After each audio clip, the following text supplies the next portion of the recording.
Today is November 23rd, 2016. I'm reading off this page, Core Accretion, What Do We Really Understand About Planetary Formation?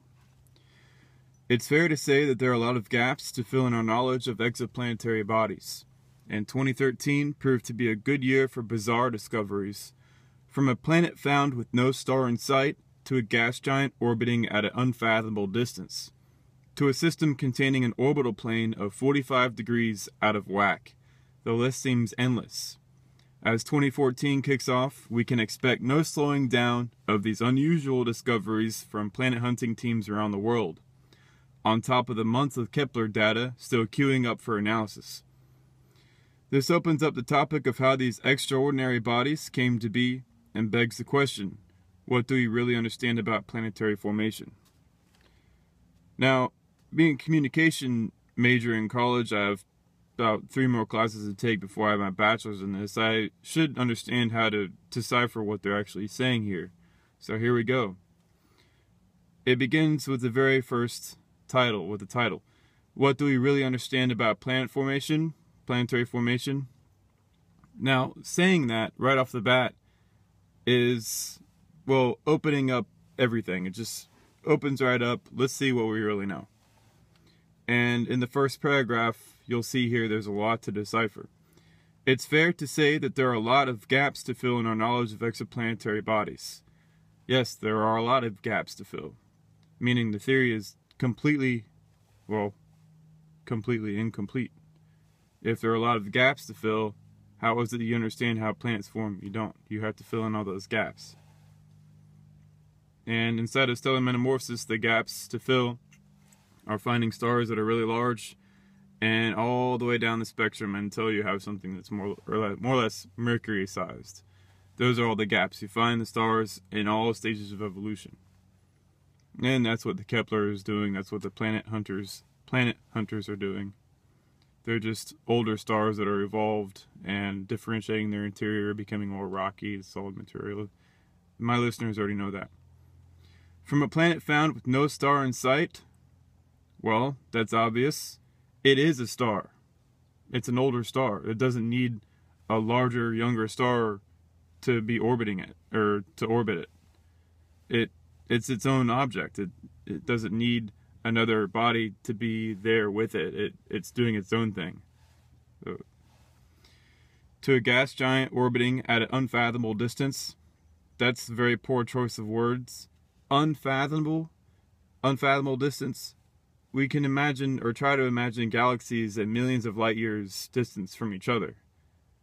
So having a older star orbiting a younger one at a really unfathomable distance, no, it's unfathomable how that came to be inside of their model, inside of their theories. It's unfathomable. The theory and observation do not coincide. That's why it's unfathomable.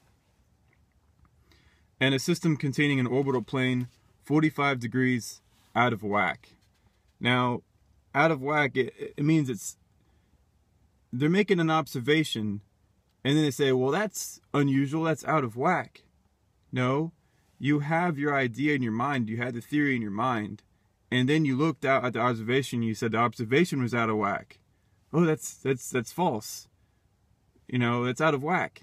No, you need to look back at yourself and realize that your theory is out of whack. You're taking the world and looking at it through a specific lens. Their lenses are a specific color, and you know, if your lenses are green, you're going to see everything as green. But you have to take the lens off to realize that you're looking at the world in a specific light, and it doesn't accurately represent things for what it really is. And the lens that they're using is this lens of the protoplanetary disk is correct, and these objects form big disks on the same orbital plane with each other, and the stars, the young stars like the sun, are the same age as old stars like the Earth, Jupiter, Saturn, Neptune. So you'll see why in a second here. And it says here, as 2014 kicks off, we can expect no slowing down of these unusual discoveries.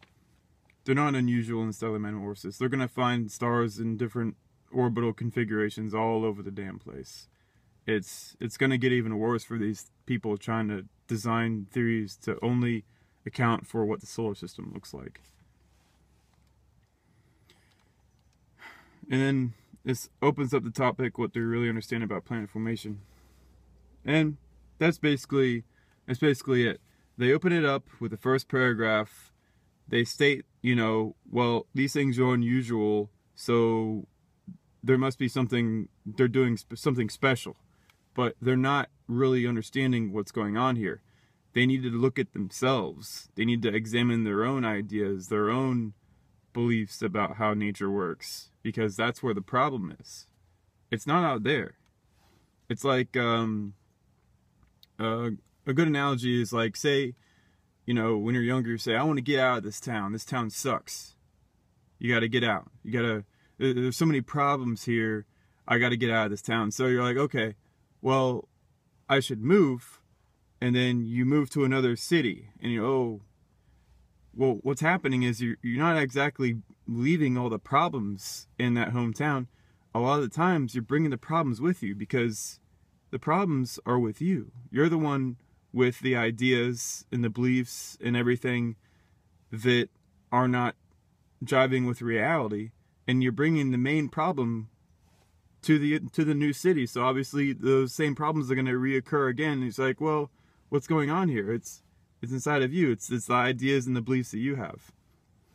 And in the second paragraph, you'll see what's going on here. It says here, first of all, we need to imagine the early disk environment around a newly born star.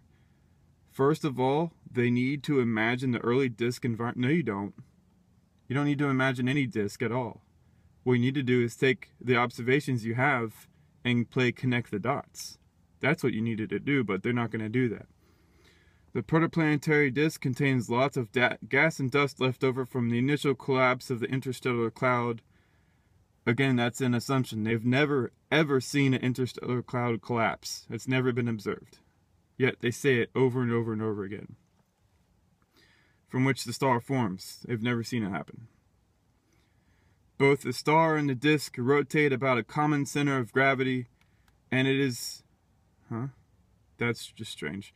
And it is the rotating debris, ranging in size from an angstrom to up to a centimeter, that can evolve in the disk to form planets. So, literally, they're telling you, you need to look at the disk, ignore every other bit of information out there, every other observation, every other new way of thinking, every other alternative way of thinking, and think like this, and then force this to work.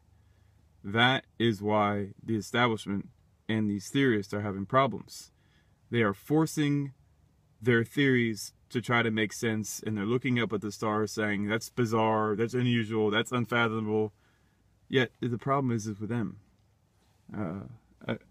Hopefully you guys can see that. And if you're looking at a new theory, if you're looking at these science articles and they say, well, we're confused about this is bizarre, this is unusual, you realize that if they're making observations and it's unfathomable or bizarre or weird or strange to them, it's probably the problem is with the theorist, because nature, it doesn't care if it's being bizarre or unfathomable, it just does what it does. So if you see scientists saying that, chances are their theories, their ideas, and their beliefs are completely false.